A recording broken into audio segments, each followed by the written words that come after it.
안녕하세요. Cheers, 해나입니다. 오늘은 웹 개발 분야에 대해서 크게 어떻게 나눠지는지 알려드릴 거예요. 먼저 웹 개발 분야는 크게 SI, SM, 그리고 솔루션 업체로 나눠집니다. 이 세 가지가 뭘 하는 건지에 대해서 한번 얘기해 드릴게요. 저는 솔루션 업계에서 일하고 있는 현직 개발자이며 타 업계에 대한 이야기는 주변의 경험담을 바탕으로 알려드리는 정보임을 미리 알려드립니다. 예비 신입 개발자의 최대 고민. 나는 어느 분야로 가야 할까? 먼저 이거는 웹 개발 분야를 준비하시는 분들을 위한 영상인데요. 하나씩 어떤 건지 설명을 해드릴게요. 먼저 SI는 System Integration. 시스템을 통합하고 구축하는 일입니다. 대기업이나 공기업 이런 갑이 되는 입장에서 필요한 웹 또는 프로그래밍 그런 프로젝트를 추진하게 돼요. 보통 이런 프로젝트를 추진할 때 갑이 되는 입장에서 그 회사의 정직원들이 직접 개발하는 일은 거의 없다고 보시면 돼요. 보통은 이 외부에서 하청 업체들을 입찰시키거나 외부의 개발 인력 공급 업체를 통해서 프리랜서를 고용하거나 하는 방식으로 진행이 돼요. 아무것도 없는 무의 상태에서 설계부터 시작해서 모든 이제 일련의 과정들을 이런 협력업체랑 같이 개발을 진행하든지 아니면 또는 기존에 존재하고 있는 이런 프로그램을 전반적으로 새로 리뉴얼 시키거나 업그레이드 시키는 과정을 보통 SI라고 지칭합니다. 이런 것에 투입되는 하청업체들의 그런 개발자들이 소위 저와 같은 생계형 개발자가 되시겠습니다. 저는 SI 업체에서 일을 하지는 않고요. 솔루션 업체에서 지금 일을 하고 있는데 그렇다면 솔루션 업체는 무엇이냐? 솔루션 업체란 말 그대로 자사 솔루션을 가지고 있는 업체들을 말합니다. SI 같은 경우에는 아무것도 없는 상태에서 개발을 하는 거라면 솔루션 업체 같은 경우에는 자사의 솔루션을 가지고 있기 때문에 이미 만들어진 솔루션을 가지고 그런 고객사나 업체에 공급을 하는 구조이죠. 고객사의 요구에 따라서 커스터마이징 개발이 들어가는 일이 있고 그렇긴 한데 일단은 이 솔루션, 이미 만들어져 있는 이 솔루션을 토대로 개발을 하고 이런 업체에 공급을 하는 구조로 이루어져 있습니다. 즉 SI와 이 솔루션의 차이는 이 자사 솔루션을 가지고 있느냐 없느냐의 차이예요. 쉬운 예를 돕기 위해서 실제 경험 위주로 예시를 한번 들어볼게요. 예를 들면 한 전기회사가 있어요. 이 전기회사에서 전력을 측정하고 그런 업무를 해야 되는데 기존에는 다 엑셀 파일로 수기로 작성을 해온 거예요.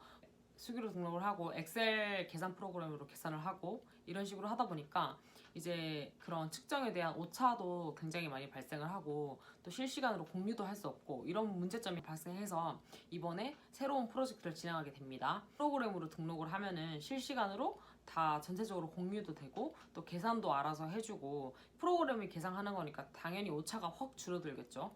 그리고 뭐 알아서 도표화도 시켜주는 그런 프로그램을 개발하는 사업을 추진하게 됩니다. 이 전기회사는 SI 사업 발주를 내고 하청업체에 입찰을 진행합니다. 조금 더 이해가 되셨나요? 그러면 이제 솔루션을 한번 예로 들어볼게요. 여러분께 굉장히 익숙한 본인 인증 시스템을 예로 들어볼게요. 보통 요즘 홈페이지에 들어가면 본인 인증을 할 수 있는 그런 프로그램이 있잖아요. 이름을 입력하고 주민등록번호 입력하면은 나의 아이덴티티가 바로 증명이 되는 그런 프로그램이 있잖아요. 그럼 그거는 모든 사이트에서 보유를 하고 있는데 그렇다면 그 시스템은 그 사이트에서 다 각자 개발을 한 그런 프로그램일까요? 당연히 아니겠죠. 이거 같은 경우는 실제로 그 제품을 가지고 있는 솔루션 업체는 따로 있어요. 근데 그 솔루션 업체에서 자기들의 제품을 고객사들한테 다 공급을 하는 거예요. 여러 회사의 웹사이트가 존재하는데 그 회사의 모든 본인 인증 시스템은 이 한 솔루션 업체에서 제공하고 있는 그런 제품을 사용하는 거죠. 그 제품을 사용하고 있는 이 여러 업체들이 다 이 솔루션 업체의 고객사가 되는 거예요. 이해되셨나요? 자, 그럼 마지막 SM. SM은 뭐냐? 물론 취향 아니고요. 아이돌 회사 아니고요. SM은 System Maintenance의 약자입니다. 그러니까 시스템을 유지, 보수, 관리하는 일이에요. 앞서 말씀드렸던 SI나 솔루션 업체에서 이제 프로그램을 개발을 하거나 공급을 했다면 그 이후에 이 시스템이 사용자들이 잘 안정적으로 사용할 수 있도록 유지보수하고 관리해야 되잖아요. 이 유지보수하는 일은 뭐 장애가 발생했을 때 수정을 해서 조치하는 그런 일이 될 수도 있고 프로그램이 버전이 업그레이드 됐을 때 그런 거를 개선시키는 일일 수도 있고 또 뭐 주기적으로 정기 점검을 하고 그런 식으로 유지보수하고 관리하는 일이 SM이 하는 일입니다. 앞서 들어드렸던 예시를 가지고 와서 이 SM의 예시를 들자면 이제 전기회사에서 그런 프로그램을 SI 업체랑 시스템 구축을 완료했어요.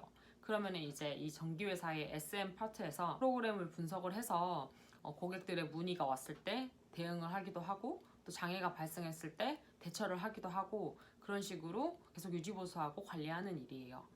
그리고 만약에 두 번째 솔루션 같은 경우에 SM 파트는 고객사가 되게 여러 개가 있을 수 있잖아요.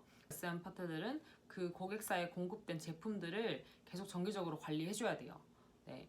뭐 주기적으로 정기 점검하러 나가기도 하고 그 고객사에서 장애가 발생했을 때 연락이 오면은 그 연락을 받고 방문을 하든지 뭐 원격을 하든지 해서 그 장애를 또 처리하고 그런 일을 하는 거거든요.